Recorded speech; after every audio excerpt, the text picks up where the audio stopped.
qualités physiques suivantes, travail d'équilibre et de posture. L'équilibre et la posture, c'est d'être capable, par exemple, dans des conditions de contrainte au niveau de l'équilibre, de pouvoir stabiliser son corps dans l'espace. La posture, ça va être d'avoir une bonne position dans la vie courante pour éviter les tensions musculaires, éviter à terme les blessures et simplement se sentir bien. On voit par exemple, et notamment en lien avec la qualité physique précédente dont on a parlé, la souplesse. On prendra l'exemple des personnes âgées.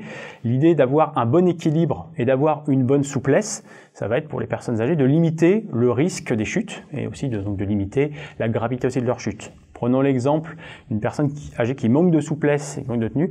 À peine un petit mouvement, elle ne va pas être capable de déséquilibre, elle ne va pas être capable de se rattraper et donc son équilibre et sa souplesse limitée, elle ne va pas être capable d'avoir un bon appui au sol et donc elle va tomber plus facilement que si elle a une bonne souplesse, un bon équilibre, elle va pouvoir se rattraper et avoir des appuis au sol plus importants.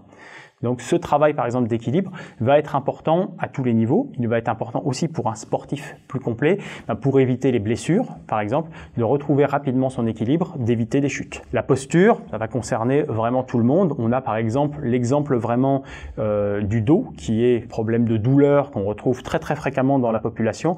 L'idée d'avoir une bonne posture en ayant les épaules basses, en ayant une ouverture de la cage thoracique, en travaillant le renforcement par exemple les muscles fixateurs d'omoplate, on va permettre d'avoir aux personnes justement de limiter les blessures au niveau du dos sur toute l'échelle de la colonne vertébrale.